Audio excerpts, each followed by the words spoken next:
Di awal film, seorang pengacara bernama Max sedang menuju ke sebuah kafe untuk mengatur pertemuan dengan timnya. Sebelum rapat dimulai, dia kemudian menerima panggilan video dari istrinya yang bernama Sue dan putri mereka yang bernama Nancy. Mereka merindukannya karena Max selalu sibuk dengan pekerjaannya dan tidak bisa pulang ke rumah selama sebulan. Honey, I wish I could. I just have to work really late.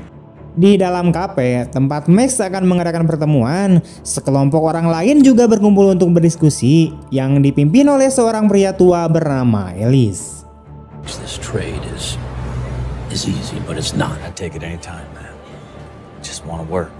Namun saat itu, Max tiba-tiba melihat bahwa adiknya yang bernama Jerry bergabung dalam kelompok itu dan terlibat dalam diskusi yang serius.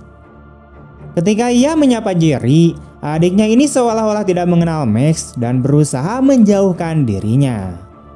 Hal itu tentu saja sangat membuat Max bingung, terlebih dengan sikap si Jerry ini, padahal hubungan kekeluargaan mereka ini sangatlah dekat dan baik-baik saja. Need to get out of here, man. I'll call you when I can, alright? So get out of here, dude.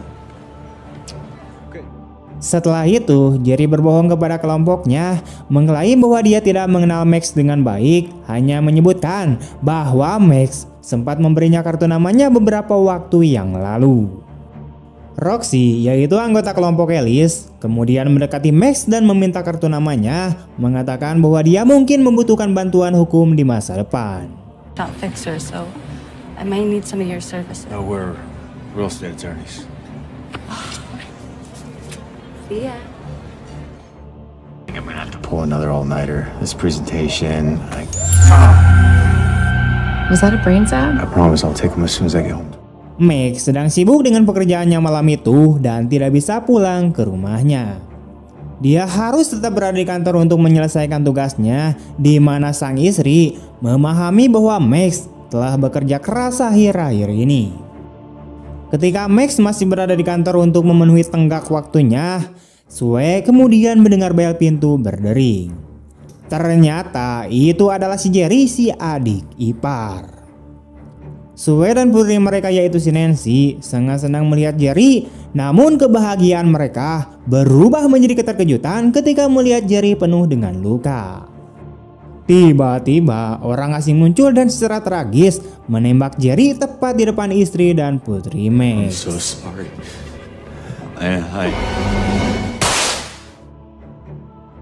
Keesokan paginya, Max sedang berada di tengah-tengah pertemuan dengan klien ketika detektif yang bernama Santiago dan timnya tiba untuk menyampaikan berita buruk tentang kematian Jerry, pembunuhan Sue, dan hilangnya Nancy. Max yang diliputi kesedihan dan kepanikan menyela pertemuannya dan mengikuti Santiago ke kantor polisi untuk mengumpulkan lebih banyak informasi tentang keluarganya. Di kantor polisi, Max kemudian ditanyai oleh pihak berwenang.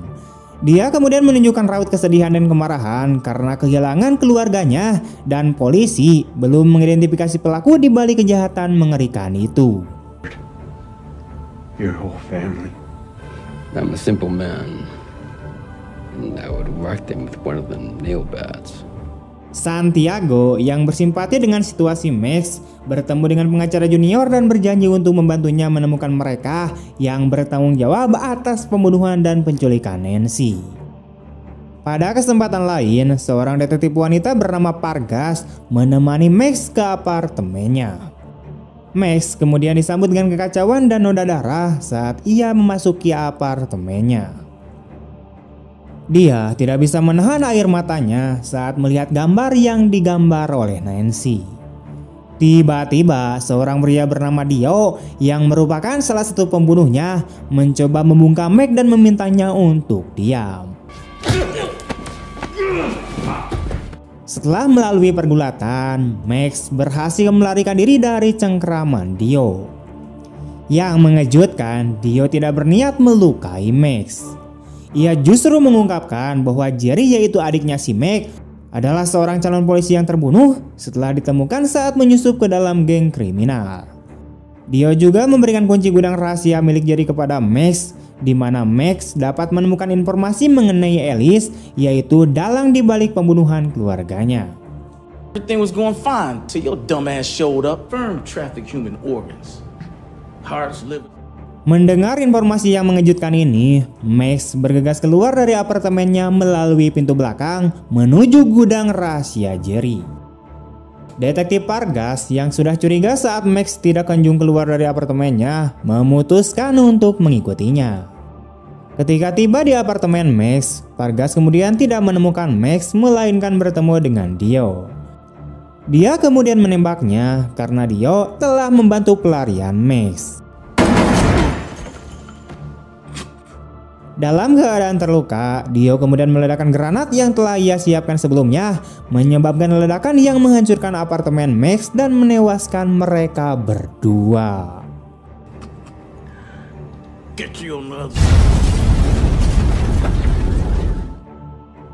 Max berhasil menemukan gudang rahasia milik Jerry di dekat pelabuhan. Di dalamnya, ia menemukan berbagai barang milik Jerry dan bukti keterlibatannya dalam sindikat perdagangan organ tubuh manusia yang dipimpin oleh Alice. Max sangat terkejut ketika mengetahui kegiatan kriminal Jerry, terutama bagaimana dia mencuri uang hasil penjualan organ dan menyembunyikannya di dalam gudang. Dipicu oleh kemarahan dan keinginannya untuk membalas dendam terhadap Alice yang telah merenggut seluruh keluarganya, Max memutuskan untuk mengambil tindakan sendiri.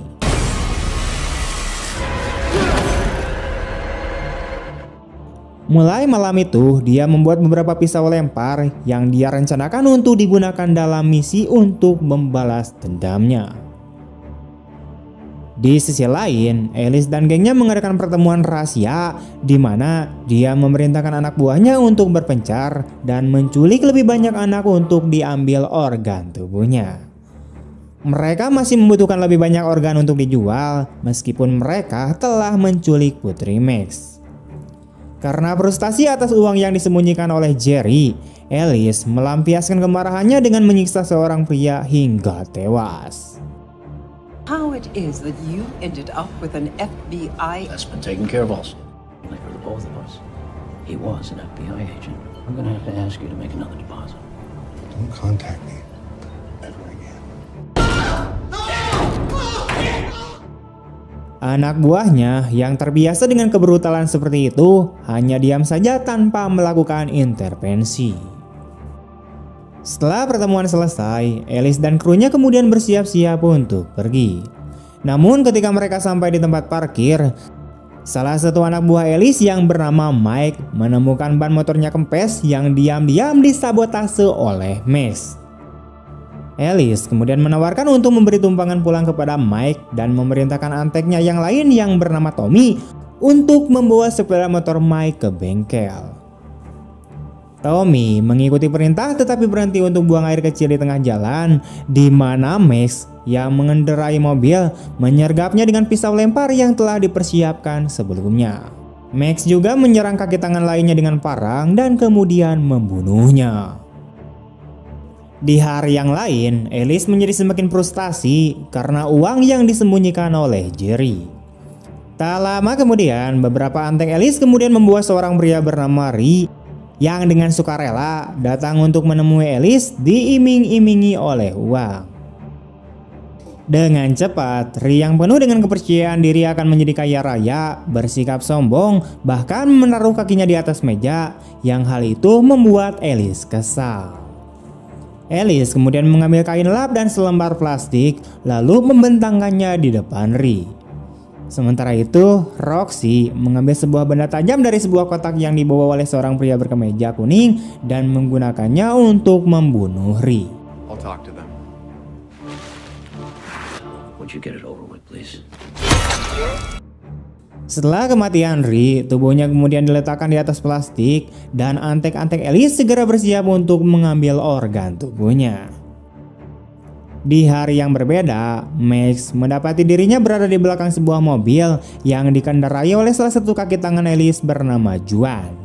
Rasa frustasi melanda Juan saat Max melaju perlahan di depannya. Setelah beberapa kali membunyikan klakson dengan tidak sabar, Max akhirnya menghentikan mobilnya di sebuah jalan yang sepi. Karena kesal, Max memarkirkan mobilnya di samping mobil Juan. Dia kemudian menyerang Juan melalui jendela mobil yang terbuka dengan pisau lipat.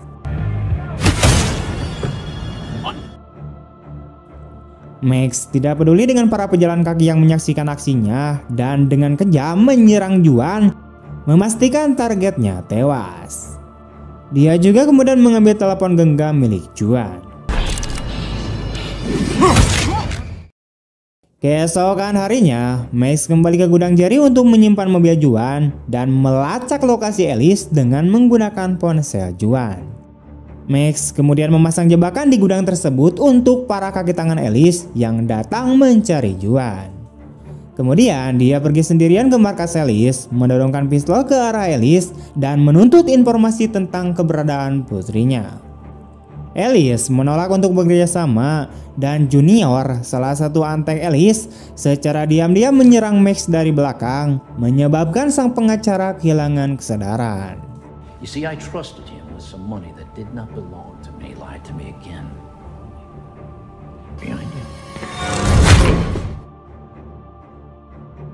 Ketika Max terbangun, dia kemudian mendapati dirinya diikat dan Junior, yaitu yang menjaganya, sedang memanaskan kawat untuk menyiksa Max dengan menusuk jarinya. Junior kemudian mengungkapkan bahwa dia telah terlibat dengan Sue sebelum membunuhnya. Max menahan rasa sakit dan kemarahan, tidak dapat menggerakkan tubuhnya yang terikat.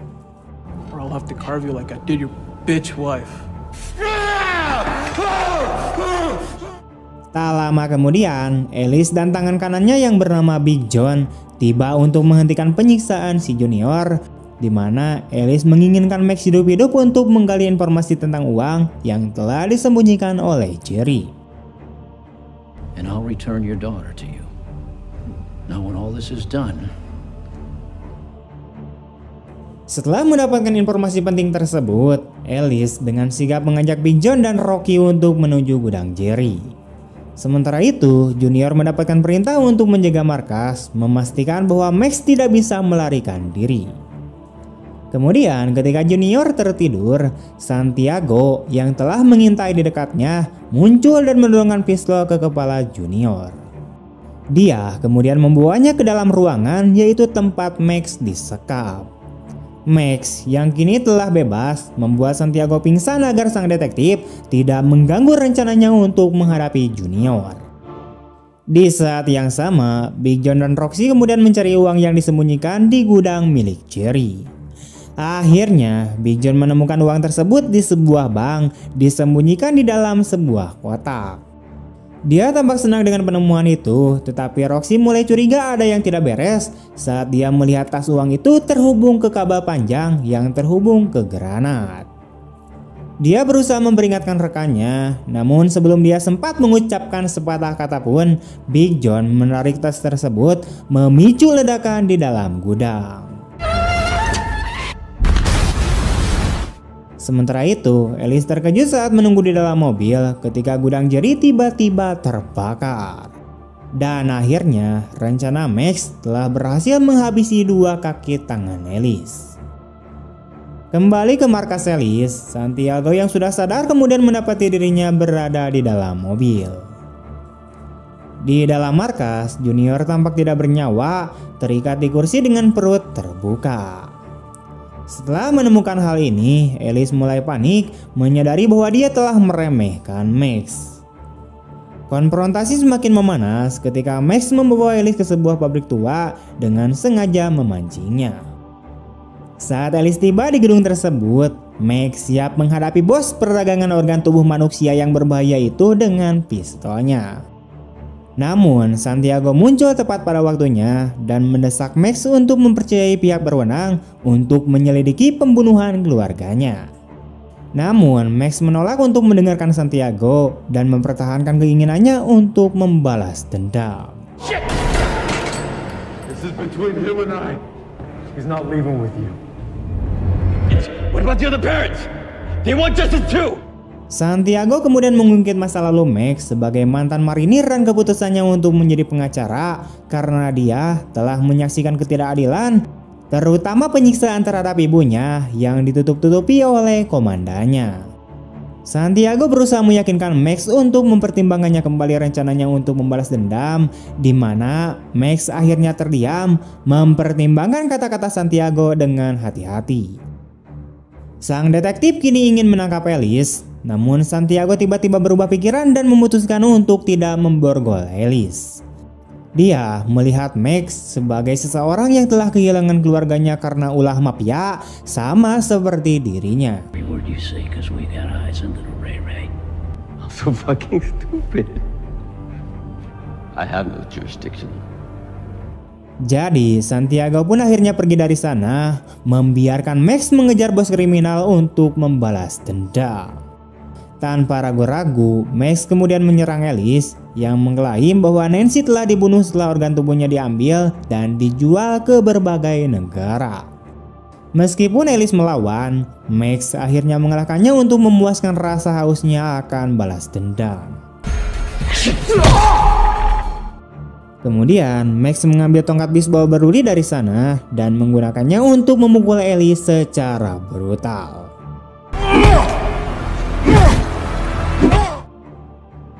Beberapa hari kemudian, berita tentang penemuan mayat Alice di sebuah pabrik telah menyebar ke berbagai media termasuk televisi.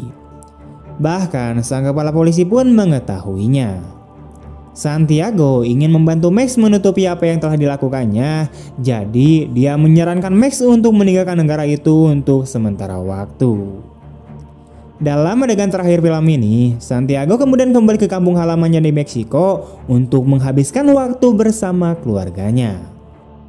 Namun, ia mendapat pesan mendadak dari Max yang telah menjadi pembunuh bayaran untuk mencari keadilan. Max meminta data tentang para penjahat yang ingin dilumpuhkannya, di mana Santiago sangat antusias untuk membantu dan memberikan nama-nama penjahat yang masih buron dan di mana mereka bisa ditemukan. Tamat. Oke, sekian dulu untuk video hari ini. Bagaimana tanggapan kalian tentang film ini? Tulis di kolom komentar. Jika banyak kekurangan dalam penyampaian saya dalam bercerita ini, mohon maaf banyak ya. Terima kasih telah menonton. Bye. Yeah. Everybody knows that I'm breaking down. Everybody knows I ain't faking now. Everybody knows my heart's vacant now. Yeah, she hates me now. I made mistakes, but now I don't ever wanna be alone. I don't really ever feel at home on my own.